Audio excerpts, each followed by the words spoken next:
Rob Hancock work on a project, and the meeting is now being recorded.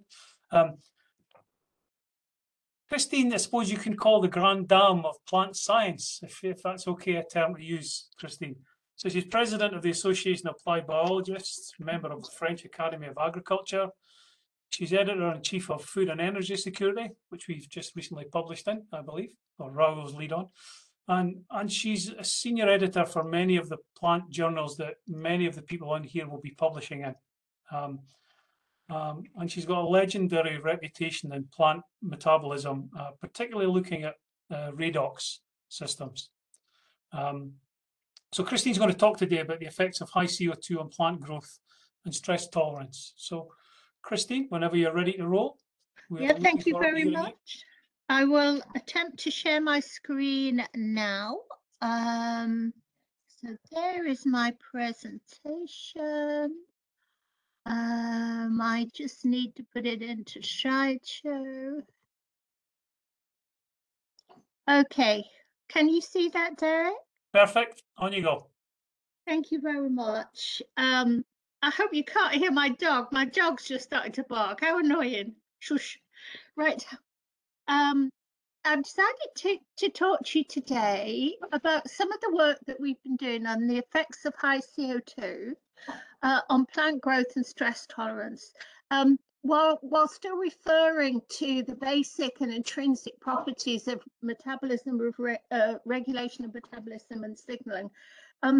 My original title was Primary Processes, Plant Growth and Defense Responses, but I think the area of CO2 still has a lot of gaps in knowledge. There are a lot of things that we don't know. And while we had COP26 last year, it seems to have already been forgotten and people have moved on, and all of the issues that we were thinking about are still there, but they've kind of got left behind with the other problems which are facing the world. So I thought I would just discuss my views of CO2 and the way it affects plant processes. I'm going to say a little bit about BIFOR and the way we look at the acclimation of forests to high CO2 in Birmingham. And I'm going to talk about some of my own work and finish off with some things that aren't published with regard to responses of bees to high CO2 in terms of shoot architecture and aphid infestation. So there's a long history of studies on carbon dioxide enrichment and their effects on plants. And there are many things that are known, particularly with regard to photosynthesis. And I just refer you to this paper here, which possibly many of you have seen, by Elizabeth Ainsworth and Steve Wrong last year, which summarized the 30 years of their research, mostly in Urbana, where they work, but taking into account other studies, and what they learned about plant responses to high CO2. And I think they showed without doubt that C3 plants benefit from high CO2 in terms of yield. Not so C4 plants, although there are knock-on benefits in terms of tolerance to stresses and water relations for C4 plants. The big effect is on C3 plants. And interestingly enough, legumes did better than other C3 plants, presumably because of the high carbon cost of nodulation. When you come down to the effects of high CO2 on herbivores and pathogens, the situation gets really less clear. And there is still a lot of mixed information on the literature about how high CO2 will affect the performance of plants in relation to herbivores and pathogens. And I think there's still a lot of unknown factors out there in this regard. So that's why I wanted to come back to that at the end of my talk. But I don't know the way that you perceive the literature sometimes, but almost people say a high CO2 world is a bad thing, and it is in terms of temperature change.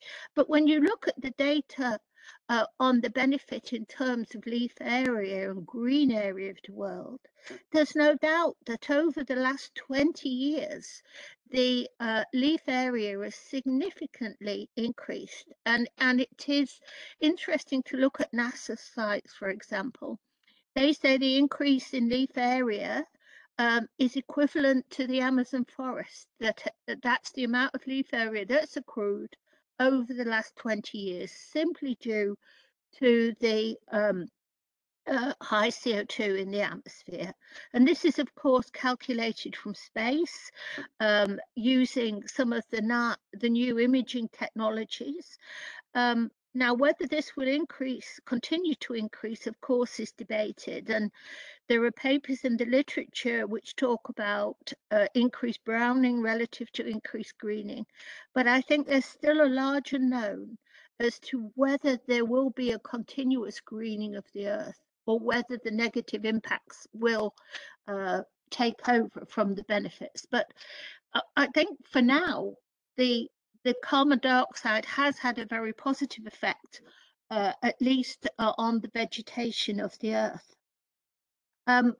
We look at in Birmingham, I say we, I'm part of the Birmingham Institute for Forestry Research, BIFOR, and we're very lucky in Birmingham that we have a phase site. So we have a free air carbon dioxide enrichment site in a natural forest, and you can see the phase site here in the image. The phase site was set up in 2014, but we've really only been able to get 4 years of continuous measurement because it did take quite a long time to set it up. So this is a mature oak forest. So you can see there are different rings in the forest. Some of them are test rings, just controlled. Some of them are high CO2 rings. And the high CO2 rings maintain an air CO2 150 ppm above ambient throughout the growing season. There are only very few of these facilities for trees. There's only really one other, the eucalyptus face in Australia, which has the capacity for looking at high CO2 in trees the way that we can in Birmingham. So as I say, the Birmingham site has been going for 4 years solid. So we've accumulated data over 4 successive growing seasons, and we will continue to do that hopefully for at least the next 10 years. Though it has to be said, you probably don't realize it, the cost of carbon dioxide has gone through the roof in the last few months, so much so that the university has asked the government to make our face site a national facility because the cost of carbon dioxide is so high. But as you can see in the statement here, we're able to estimate the capture of carbon dioxide, and we know how much carbon dioxide is being taken in through these rings, and the measurements we make within the system. So we have a site that's functional, and you can see at the bottom here that we do many types of measurements. We go up into the canopy, we do photosynthesis measurements in the canopy, but we collect everything that we can, the leaf litter, the organisms above ground, the organisms in the soil, and we measure the root structure as well. This is an effort of many people. I say we, it is many people and collaborators as well who are doing these measurements. But with time, we can really see the effects on tree growth. So here's some data from Anna Gardner. Excuse me, I'll put that back. And you can see 2 years here. You can see the increase in photosynthesis as the saturated rate of assimilation, ASAT. And then you can see the increase in timber measured by the girth of the trunks of the trees. And so we know in successive years, and it's still going on through 2020, that there is an increase in carbon assimilation and photosynthesis and tree growth in the rings with the high CO2. So here's a summary of all the data that has been gathered so far on the different exchanges. One of the interesting things is the level of nitrogen. Now, one of the negative points about high carbon dioxide in relation to plant growth is often seen to be poor accumulation of minerals. So plants grown in high CO2 often are thought to have less nitrogen, less phosphorus, less iron. They are nutrient poor. But within our forest system, we actually see no change in leaf nitrogen. And again, whether this is a natural system where you possibly get a more realistic view or it is an exception, we don't know. But for the 4 years, we have seen no change in the nitrogen composition of the leaves in our forest trees. And if you look down at the bottom, we've seen all kinds of things with regards to the roots. There's a much greater production of fine roots, a much greater production of microbial biomass in the soil, and even an increase in the exudation by the roots. So we have a very composite picture, which is growing every year, on how high CO2 affects the growth of the forest trees. And I've just put a few data points here or summary points here that just bring that together. So our forest is a mixed forest, which is predominated by oak, but there's also ash. And our measurements would suggest that trees growing in a mixed plantation of different trees do better than those grown in monocultures. And there is a significant increase in the photosynthesis, which is continuing at the moment, which bodes well for carbon capture in the future. And there is a very significant effect on the soil and the biomass in the soil, the production of roots in the soil, and the exudation of carbohydrates on the plants. So our idea at the moment is that the high CO2 enriches the environment, at least in our forest system. So that's just an overview of the type of work which is ongoing at BIFOR. There's also a lot of work on pathogens and the responses of pathogens under high CO2, the numbers of insects, etc. And that is all ongoing. But I want to come back now to high CO2 and what it is actually doing in the plant and how the plants perceive high CO2. One of the biggest effects is always photosynthesis. So in C3 plants, high CO2 benefits photosynthesis because of the kinetics of the primary enzyme of carbon assimilation, rubisco. So the enzyme rubisco fixes CO2 into phosphoglycerate, and that carbon is then assimilated and taken through the Calvin cycle to produce sugar phosphates. But rubisco poorly discriminates between CO2 and O2.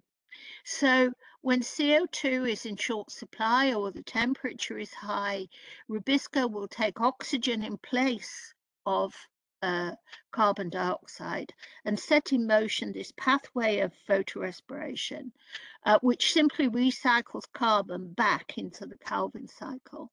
But of course, it's a hugely expensive pathway. Therefore, increasing CO2 tends to decrease this pathway and benefit the plant. So the pathway of photorespiration loses CO2, but you can see here that it produces a very large amount of hydrogen peroxide. Now, I want to talk to you about the redox balance of the plants and the effect that maybe high CO2 has on hydrogen peroxide balance in the different compartments of the plant. So nearly every compartment of a leaf cell can produce hydrogen peroxide. Hydrogen peroxide is part of a family of molecules that we call reactive oxygen species. So there is also superoxide, this is hydrogen peroxide, singlet oxygen. But as you can see from the diagram, nearly every compartment in the cell, the chloroplast, the peroxisomes, the mitochondria, all produce hydrogen peroxide as a product of metabolism. And then actually, reactive oxygen species are a marker of living cells. There is also another important site of production of reactive oxygen, and that is on the plasma membrane. The plasma membrane contains enzymes which are NADPH oxidases. They are analogous to the respiratory burst oxidases in animal cells, so we often call them RBOH. And the job of these enzymes is to produce large amounts of superoxide and hydrogen peroxide into the apoplast. These enzymes on the plasma membrane are activated by any physical or chemical shock, and they produce a burst of hydrogen peroxide. They're activated by hormones and nearly every molecule you can think of. But the bursts of reactive oxygen into the apoplast have many important functions. Now, one of the interesting things that high CO2 will do is actually alter the balance of hydrogen peroxide production from the cytoplasm to the apoplast. And this is a very interesting conundrum. We certainly know that while decreasing photorespiration is beneficial in terms of carbon gain, it also perturbs the redox balance. And this is thought to be one of the reasons why nitrogen assimilation is not as efficient, or is perhaps not as efficient under high CO2. But there are many implications of this change in the redox balance that we actually don't know. So that is one point. The other thing I would like to say in that context is that as we learn more about signaling through reactive oxygen species, we know that at least some compartments have specific receptors for hydrogen peroxide. There are still huge gaps in our knowledge as to how changes in reactive oxygen species are perceived, and the signals are translocated to the nucleus in order to trigger changes such as acclimation or programmed cell death. But in the last couple of years, we have at least 2 receptors which are known, and perhaps the most important one is the HPCA1 receptor on the plasma membrane. And this receptor measures or monitors hydrogen peroxide produced in the apoplast, and it translates the signal from a redox signal in the apoplast to a phosphorylation signal in the cell, which is then, because the HPCA1 it is a receptor kinase on the plasma membrane. So we have many things more to learn about how receptors in different parts of the cell transmit messages. But the current view is that it's highly likely that each compartment has its specific receptors for hydrogen peroxide. And in this way, the plant is able to distinguish where hydrogen peroxide is produced in any component of the cell. But again, in the context of high CO2, we just really don't know how high CO2 will affect this balance of signaling. The other element of this is how reactive oxygen species are perceived in relation to antioxidants and the removal of reactive oxygen species. So Traditionally, people think of reactive oxygen species as being produced. Normally, they're in a balance with antioxidants within the cell. Any stress situation will increase reactive oxygen species, tip the balance, and this will either lead to signaling or some kind of response on the part of the cell. But this is for the most part far too simplistic. In one way, it kind of works. If you increase the antioxidant component of the cell, often you don't get such severe stress responses, so that can work.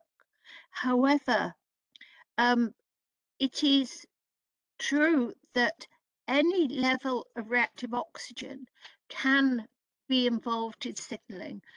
You often see in the literature ideas that low levels of reactive oxygen signal, high levels are destructive. That's not correct. Any amount of reactive oxygen can act as a signal, but it will only act as a signal if the receptor is there to receive that signal and transmit that signal. So within any compartment, the production of reactive oxygen in any level will function in signaling if the required receptors are there at that moment in time. So we tend to think of the model a lot more in terms of many ways that reactive oxygen can alter processes in different compartments. And that depends on whether the processing and the receptors are there for the reactive oxygen, the level of antioxidants. Depending on the nature of those components, you can either get acclimation or cell death responses. So we have a much more complex system where we have to look at the various components which are involved in the signal transduction processes. And then we come to CO2 itself.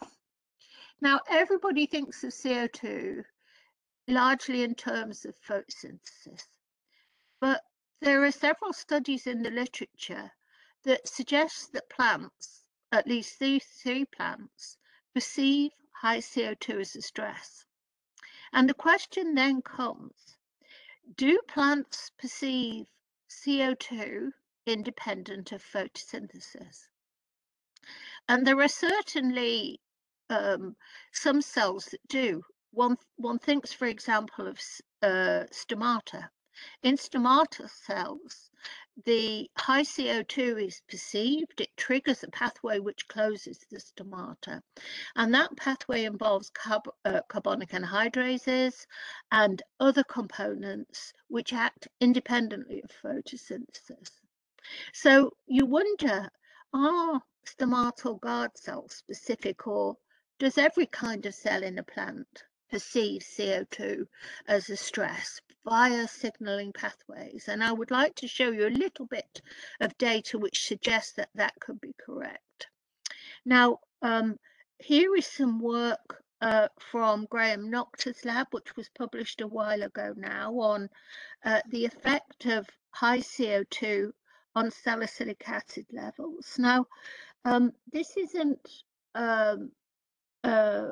always true in every type of organism, but in this paper, it was clear that plants grown under high CO2 had much higher levels of salicylic acid. This is 2 types of Arabidopsis, which were grown in air and high CO2. And in line with that, the plants grown under high CO2 not only had higher levels of salicylic acid, but they had constitutive expression of PR proteins. Now, this is seen in many RNA-seq experiments, actually, of plants grown under high CO2, although it's very controversial whether this happens in all plants under all conditions. Some people see it, other people don't.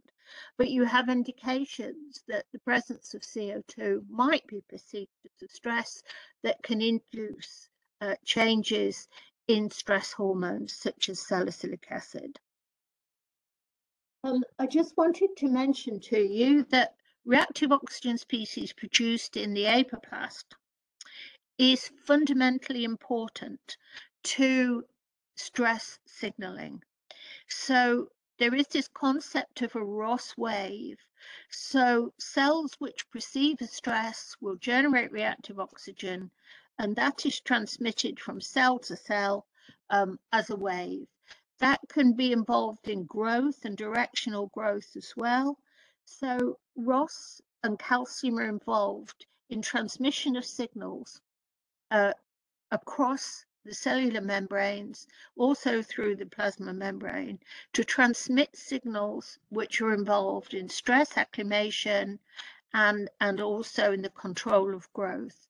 So from a local signal where there is a perception of stress, you have this transmission of signals throughout the whole plant through this ROS wave, which can be very, very fast. And there's a YouTube video here by my colleague Ron Mittler and his team, which is very nice to see his perception of how the ROS wave works. Now, we were able to show that the ROS wave and the systemic signaling of hydrogen peroxide is also important in the transmission of CO2 signals.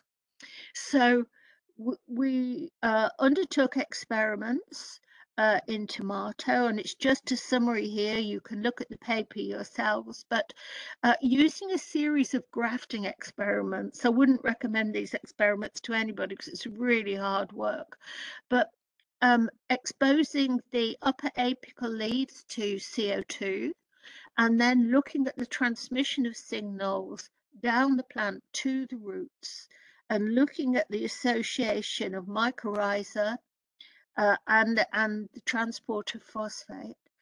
So we were able to show that high CO2 triggers an oxidative burst.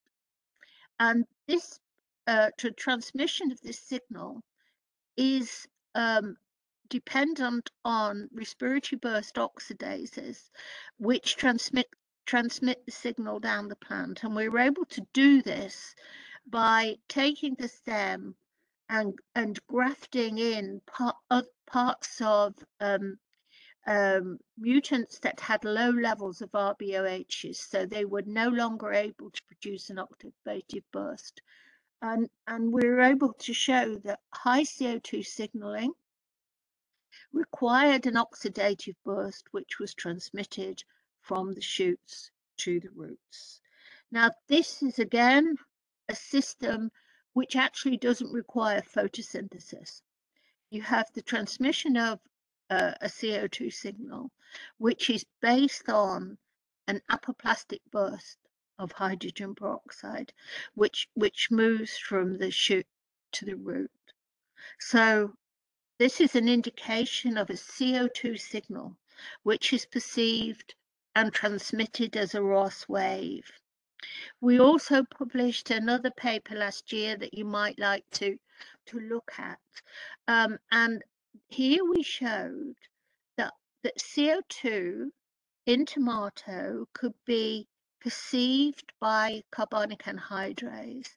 Now, this experiment is quite interesting because in Arabidopsis, people have looked for years to see whether carbonic anhydrase were involved in the transmission of signals. And of the various forms in Arabidopsis, it's very hard to see that the carbonic anhydrases are there and involved in signaling. However, maybe Arabidopsis is an exception. Because it's clear that at least some carbonic anhydrases are expressed highly in response to pathogen infections. And when we looked at tomato, we could see one of these forms, the carbonic anhydrase 3, was induced very highly in response to Pseudomonas syringae. And using various knockout and overexpression plants, we could see that immunity was changed in the plants in response to a change in the level of carbonic anhydrase. So carbonic anhydrase is involved in the immune response in a way which is responsive to CO2. I mean, we all already know that the closure of the stomata, which is CO2 regulated, is also involved in the pathogen response.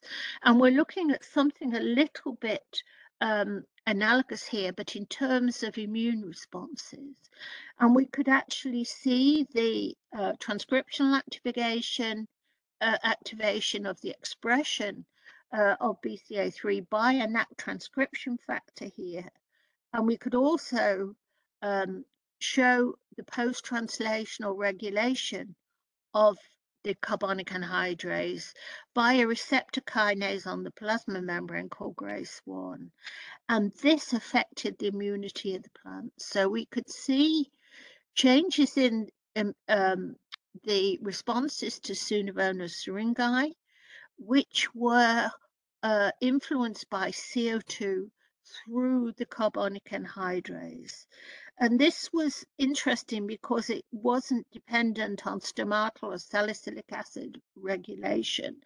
So we have this kind of model where we have the perception of CO2 by the carbonic anhydrase. The expression of the carbonic anhydrase can be triggered by the pathogen or perception of the pathogen through this transcription factor. And we have phosphorylation of the carbonic anhydrase. You'll see here that we worked out the phosphorylation sites which were important in that. However, at this point, there was some interaction with sugar signaling, which was modulated through photosynthesis. And again, this is interesting, but the detail we still haven't been able to explore. But this kind of evidence does suggest that high CO2 can act as a signal which is relatively independent of photosynthesis that can affect immunity. And the transmission of that signal, as in the previous paper, requires reactive oxygen and a ROS wave to be systemically transmitted through the plant. So this is some of the work that we've already published. And I just want to tell you about some of the work that we are doing now. So we've been looking for some time at how CO2 affects various parameters in peas, and particularly aphid fecundity. We wanted to explore how a type of hormone called strigolactones was involved in this response, if it was. So we've used the specific aphid, the P aphid on P, although we've started a series of experiments also with Miser's persicae, but I haven't got that data to show you. We picked out the strigolactones because they're quite interesting in terms of hormones. They do many things. They regulate shoot architecture and root architecture, acting antagonistically to auxin and other hormones.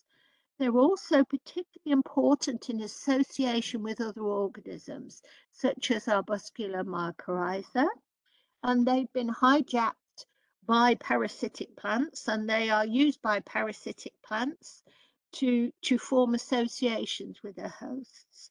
But they also have other important features, such as defenses against nematodes. So we picked these phytohormones thinking, well, maybe they were also important in plant responses to flowering feeding insects.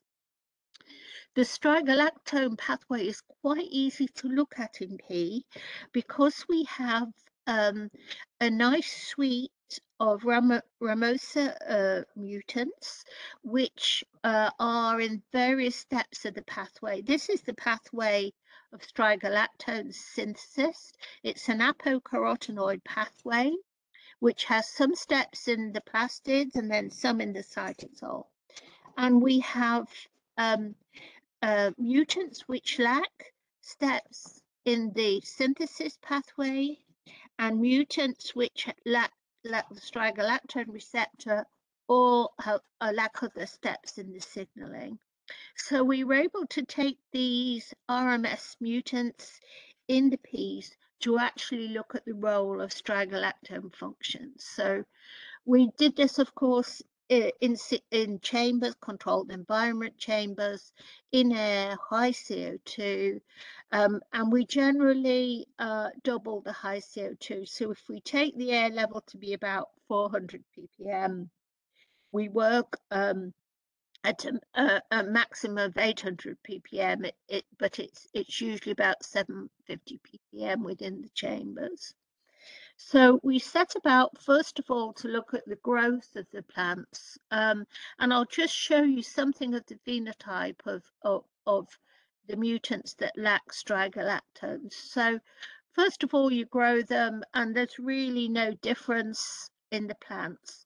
But as they grow, you can see that the mutants that lack strigolactone synthesis and signaling show a huge amount of branching compared to the wild type. So whether the mutants are defective in strigolactone synthesis or signaling, they're hugely blanched compared to the wild type peas. And this is just a quantitation of that. So we're looking at plants grown in air and high CO2 with different days. We only need to look at day 32. But you can see in terms of height, the height of the mutants is significantly reduced, but all of the plants show a positive response to high CO2. So high CO2 increases the height of all the plants.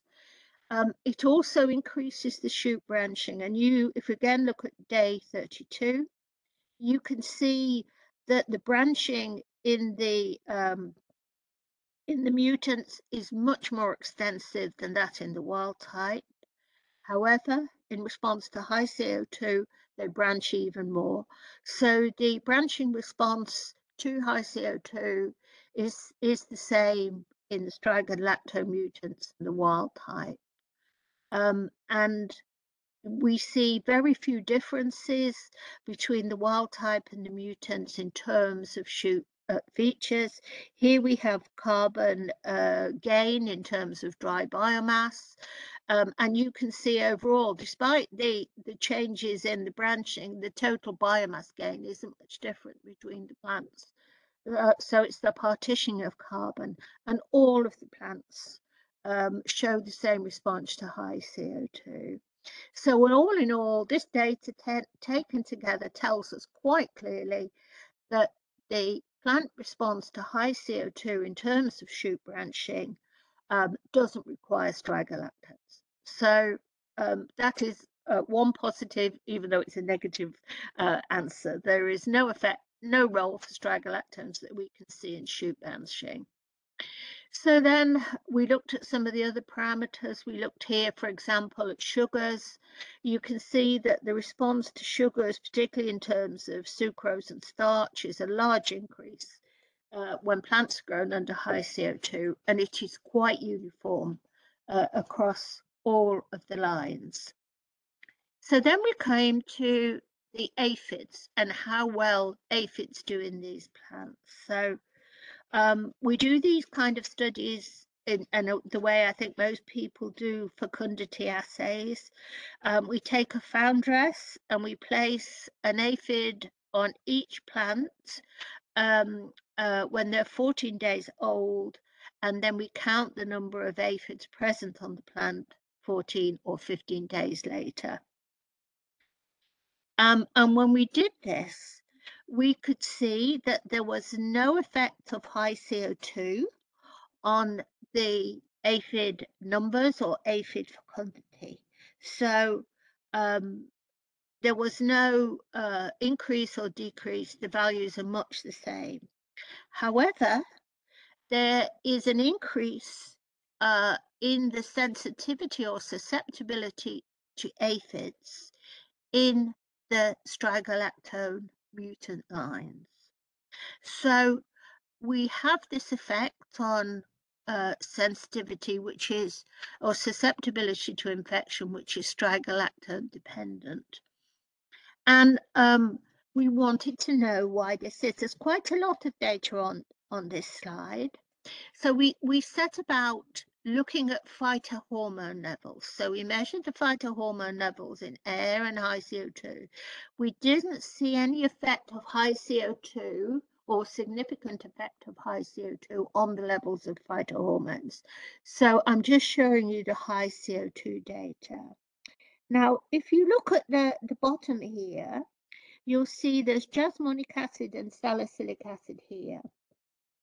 And you can see that in air, which is the open bars, the level of jasmonic acid is decreased and the level of salicylic acid is decreased. So this made us think to start with that maybe the susceptibility of the lines was due to a decrease in defense hormones. And you can see what happens when we added the aphids. So in the presence of aphids, the level of jasmonic acid goes to virtually zero, while in contrast, salicylic acid is increased. So while jasmonic acid is important in the response, we really can't say with any certainty that the effect is largely dependent on jasmonic acid, particularly as you can see there are some really strong effects on other hormones.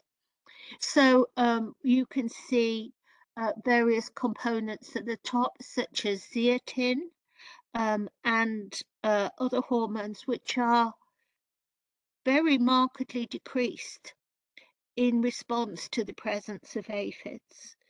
But that doesn't, there is no explanation there of why the strigalactone deficient lines are more susceptible to aphids. But it's interesting to see the pattern of hormone changes. Oh, you can see as well, for example, ethylene is increased. This is ACC, the precursor of ethylene. So we have an increase in ethylene, but significant decreases in other hormones, particularly the jasmonate. But what we did find a little bit interesting was some of the gibberellic acid components.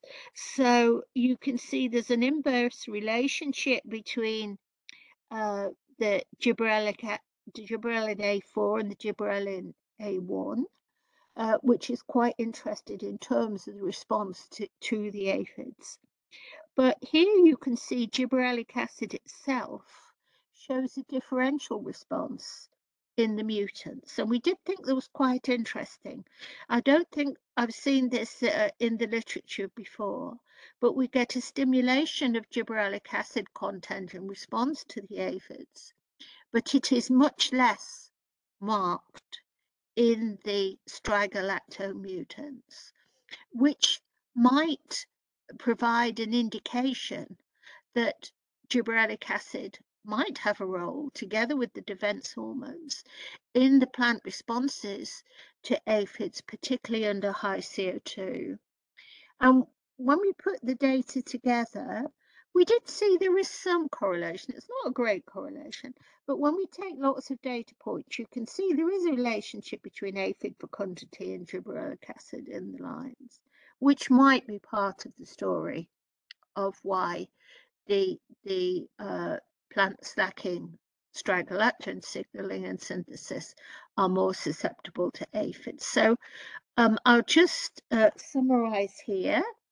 So what we can see is that the effect of high CO2 on shoot architecture doesn't require strigalactones. So the CO2 response on the shoot architecture is strigalactone independent. But we knew that the mutants had a different pattern of phytohormones to the wild type, and this was very similar under high CO2 and in air. And In particular, defense hormones such as salicylic acid and jasmonate were much lower in the strigolactone mutants, suggesting that the plants would be predisposed to pathogen infection compared to the wild type. And we were able to show that aphid reproduction was higher on the mutants lacking strigolactones. Now, we don't know exactly why at this moment in time, but there is a perturbation of the hormone balance. The aphids clearly have a very pronounced effect on the phytohormone composition of the leaves. And perhaps it is the relative changes in a number of hormones that matter in this response. Although it'd be quite exciting to think that perhaps gibberellic acid is something new in terms of the plant response to aphids.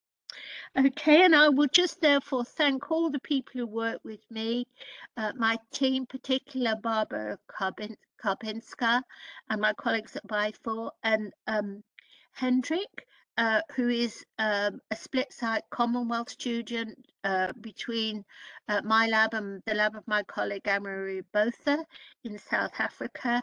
And I believe you had a talk recently from Ian Dodd. I've worked quite closely with Ian Dodd on the phytohormone levels.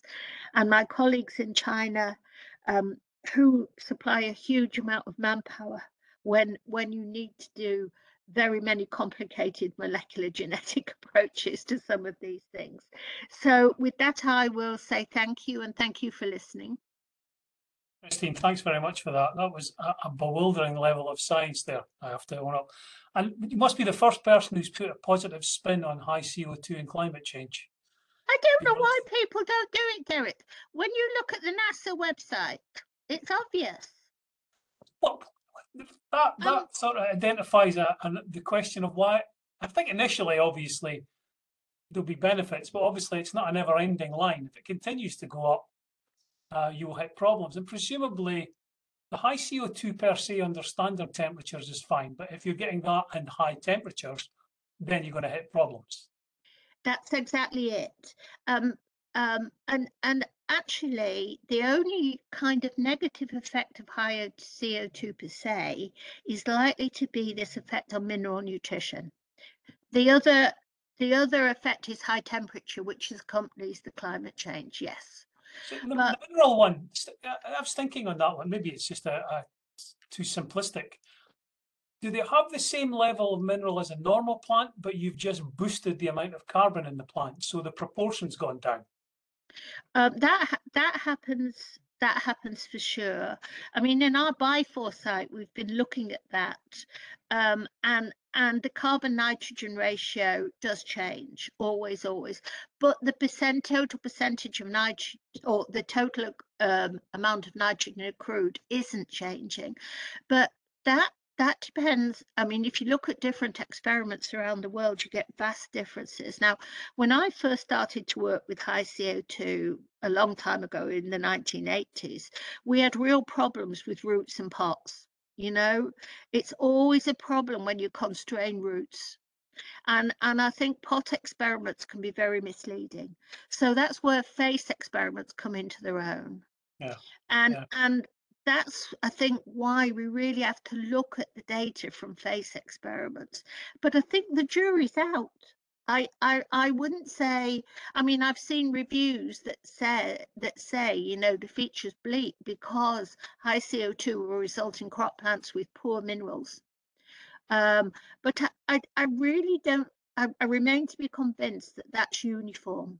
Yeah. It could be some crops, and there's a huge variability that I can see between species in these responses. So yeah, but I would look at the NASA website, and these models are real. That, you know, they have these beautiful satellites that monitor leaf area across the Earth, and the data so far is good, but it's the predictions that are debatable. So the relative greening or browning of the Earth is a matter of hot debate. And what will happen? We will see. Hot debate, yeah, very good. Will, you've got a question. Do you want to just put your mic on and ask it? Yeah, I can do, Christine. I was wondering, in terms of the FACE facility, how many years of baseline data were collected before the CO2 levels were increased? It's just with it being such a heterogeneous system, you get the feeling that collecting a large amount of baseline data is important. Oh, And yeah. the eucalyptus FACE facility in Australia, they always commented they didn't collect enough baseline data, and that was a big negative of the project. Yeah, yeah. I mean, I do. I can only. I wasn't there when they set up the system, so I can only go on what my colleagues told me. And I believe there is an accurate amount of baseline data. I wouldn't go as far as to say it. It's perfect. But I think because they run the rings in air and high CO2, you are comparing, what happens under high CO2 to air, regardless of the baseline. And while over 4 years, there might be a problem with the baseline. But when we get to 15 years down the line, I think we'll know for certain, regardless of the baseline. So I can only say that, I believe my colleagues took as much baseline data as they could before the CO2 went on, because it started 2014 and we didn't get the high CO2 on until 2018. So they had a good amount of time over years to get the baseline data before we started. Okay. So the question that always kind of bugs me then on the photosynthesis and redox system, there must be unbelievable number of research hours getting put into photosynthesis research to boost it. I'm not convinced I'm seeing as much getting put into the redox system, because if you boost the photosynthesis, you're not just creating a world of problems below it through increased redox and redox leakage and so on. So you might increase the biomass, but there's... Well, I mean, I think you're right there. I mean, Derek, I mean, I have colleagues and we ponder these kind of problems, but most people who work in the redox field are interested in signaling in relation to environmental stresses and things. They don't often think about high CO2. So you've got all these photosynthesis people who are driving photosynthesis, diminishing photorespiration, and relatively few people. That's why I wanted to talk about this today. There's hardly anybody who thinks that CO2 acts as a signal independent of photosynthesis, because of the way that photosynthesis swamps everything, if you know what I mean. But in terms of immunity, and hopefully I've tried to show you that, there could be a CO2 pathway that is independent of photosynthesis, but it also might be impacted by photosynthesis because of this change in redox balance. And we simply don't know that. I really wanted to pose that question for you. Yeah, and there's hardly anybody really working on that. Yeah. Because it is quite difficult, trying to tease out a CO2 signal independent of photosynthesis. Yeah, I mean, the feeling then is that, and given the complexity of it would be hard to see how you may engineer plants with a redox system because of its intercalation across everything. It's like, I mean, I always see these metabolism as like the game of Kerplunk. You'll move one thing and everything else will move around. So it's not a one change, one reaction change if you're playing around with redox and plant engineering. No, I quite agree with you. I mean, but the situation with plant immunity is imperative. We need to understand immunity, to face a high CO2 world.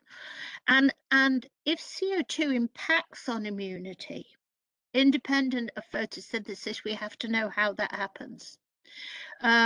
If we are to predispose the plants to be in, or they're going to be, give them a preemptive advantage. And it's knowing the components involved in the CO2 signaling that matters. I think the stomata model is a good one because there are lots of components known there. So we can take that model and go and look at those components in relation to immunity, for example. Mm-hmm. I don't know anybody who's really doing that, but it's just to say this is likely to be a possibility. people do know that CO2 impacts on stomata, and that impacts on infection and things like that. It's just thinking of other ways that that might work as well. Yeah. Yeah, I mean, you could think, they may think, well, if we'll get to solving the ambient CO2 level, and we'll control climate change. Actually exploiting what you've just discussed in controlled environment crops becomes really interesting, though. Yeah. And we could do that now. I think that's exactly right. That's exactly right. Yeah. I would imagine the tomato boys would love that. Yeah, I mean, my colleagues in China who I work with on this project, I mean, I wouldn't be able actually to do with them because the man hours that it takes to do that kind of experiment are huge, but they are absolutely thinking along those lines. That is where they're going, you know, to really identify components that they can test and then use to benefit immunity, etc. Yeah.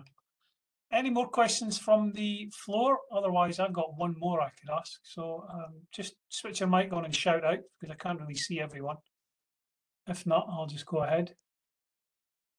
No, they're obviously all too shy. I was quite interested in that, but right at the start where you were talking about the high CO2 and the difference between monoculture and mixed culture trees, and there was a huge difference. Is that just because well, it's below ground, presumably, is the impact there, is it? Well, we put that aspect in. I can go into a slightly different area because one of the key problems for every government is in this massive tree planting campaign, what do you plant? Yeah. And reckless tree planting is going to cause havoc. And so one of the big tasks we were looking at BIFO was to actually see if we could distinguish whether plants in a monoculture would do better than mixed cultures. Yeah. Mm-hmm. And the mixed cultures do better in our hands. Yeah. And they do that. There are various levels that the explanation is not trivial. For that, but because you can look at the plants in the young exponential growth phase, the mixed forest is certainly better. Yeah. And it can be down to many aspects of the growth of different types of plants, but certainly in the early stages, for example, and this isn't our data, this is other people's data, if you put a nodulated tree in there, they do far better, you know, not in a mixed culture. Yeah. So there are soil aspects as well, but I'm not an expert on that. I just know that it's been a huge push this, and we try and have a lot of influence on the debate to government about what to plant in terms of trees, because it's worrying that all these trees being planted and nobody really knows what's the best way to deal with the forest of the future. I mean, cynically, if I was going into the game of carbon farming, you've just identified what I should plant. Yeah. If I want to get carbon credits quick, it's nodulated trees. That's what the people who work with me would suggest. Well, if somebody's wanting to bet on shares, there's your final tip from Christine.